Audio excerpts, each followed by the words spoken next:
This weekend, because you can't go to Unify this year, we are bringing it to you on The Faction this weekend. It's a heavy music radio takeover in conjunction with UNFD and the great people that make Unify happen. All weekend, you're going to get live sets from Unify over the years, and reach out at The Faction Live on Instagram if there's one set you want to hear. You get some archived interviews and some fresh interviews from the bands that played and or went as patrons. That brings me to this guy. Joining me now is Indey, bassist from Windwaker. Indey, thank you for chatting to The Faction. Pleasure to be here. Tell me about when you first ever heard of Unify Gathering. What were the circumstances? Oh, man, I heard of Unify Gathering when it first started, I think. I don't know, I've just always been involved in the heavy industry because I listened to it. So as soon as it got announced the first time, I knew about it, but I think I was too young to go. I can't remember. And then you went... What was the first year? In 2016?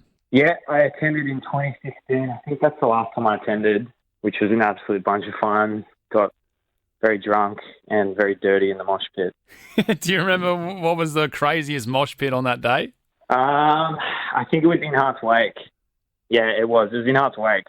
I was like really drunk and I went into the pit by myself. By that point, I'd lost my group.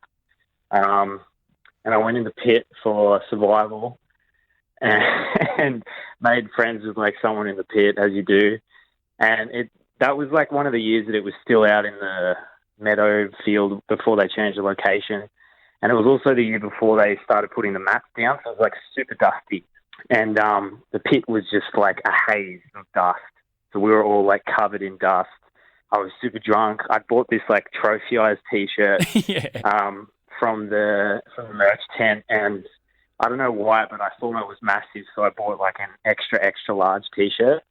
So I had this like massive t-shirt on in the pit, and I made friends with this dude, and then we threw down together, and I can't really remember what happened after that, but that was a good time. Hey, don't worry, you'll grow into the t-shirt one day.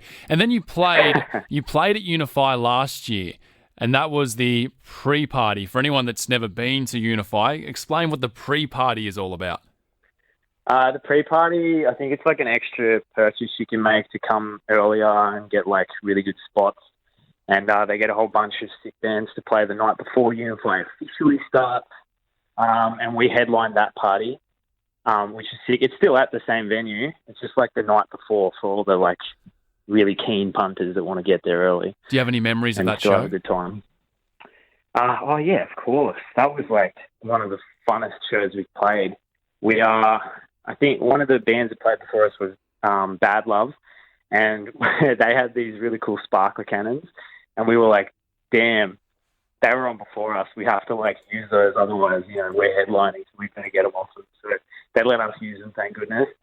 And we had this really great show, and it was super fun.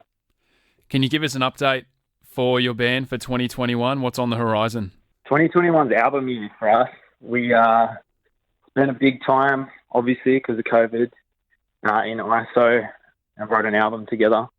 We had to learn how to do it away from each other because our singer, Will, lives in New South Wales. So with the help of the internet and Zoom, we were able to transcend the boundaries that were put down on us. From, Jam sessions over Zoom. COVID. Oh. Yeah, and we put down a really cool, really good album. Very excited for that. All the best for 2021. And Indey, thank you for reminiscing some of your finest Unify memories today on The Faction. Thanks, mate. Good to talk to you.